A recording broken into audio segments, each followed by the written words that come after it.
Bonjour à tous, aujourd'hui on se retrouve pour la présentation du Renard des Bois Duo. Il s'agit d'un jeu de pli coopératif pour 2 joueurs dans lequel la communication est limitée. Notre objectif est de collecter des gemmes avant de manquer de temps ou de nous perdre dans la forêt.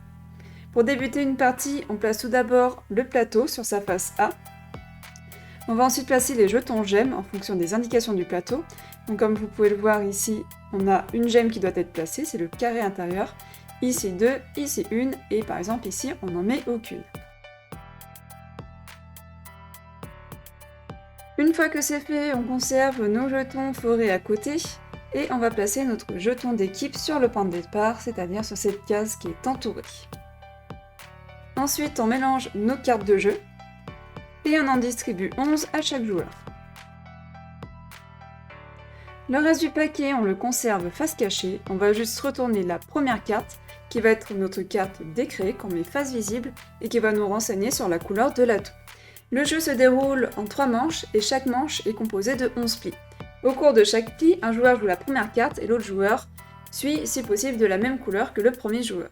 En fonction de la couleur ou du rang, un joueur remporte le pli et on se réfère ensuite aux cartes jouées pour connaître le nombre de déplacements du jeu et la direction de déplacement.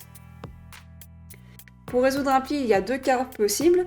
Soit il y a au moins une carte de la couleur de l'atout, donc c'est-à-dire celle-ci qui a été jouée.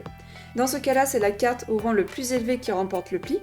Donc par exemple, le premier joueur aurait joué un 7 et le second joueur aurait joué un 8. Dans ce cas-là, étant donné qu'il s'agit de la couleur de l'atout, c'est la carte avec le rang le plus élevé qui remporte le pli.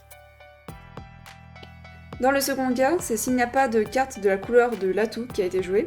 C'est la carte au rang le plus élevé de la couleur d'entame, c'est-à-dire la couleur jouée par le premier joueur, qui remporte le pli. Donc par exemple, on va prendre ce cas-là. Donc le premier joueur joue la carte 6 et le second joueur joue la carte 8. Dans ce cas-là, la couleur d'entame est le jaune, il n'y a pas de joueur qui a joué la couleur d'atout. C'est donc la couleur d'entame qui l'emporte, quel que soit le rang.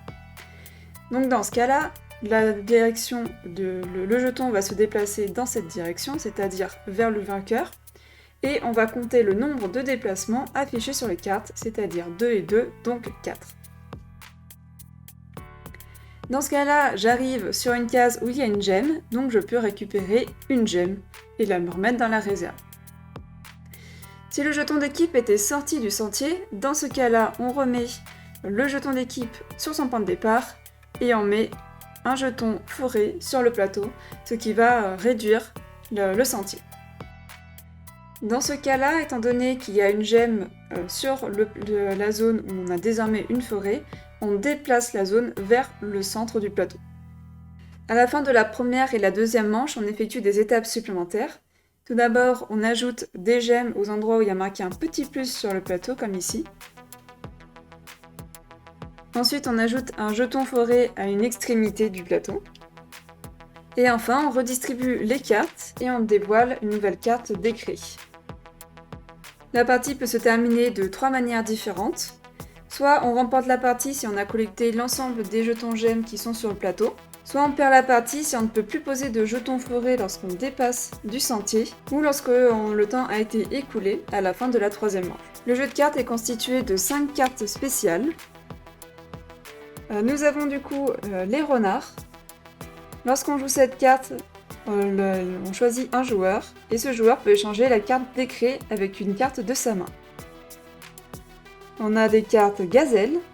Lorsqu'on joue cette carte, le vainqueur du pli peut choisir d'ignorer la valeur de mouvement d'une des cartes du pli.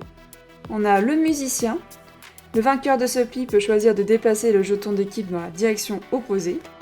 Et on a le prince. Quand vous ouvrez avec cette carte, votre coéquipier peut jouer n'importe quelle carte, pas d'obligation de suivre avec une carte de la même couleur.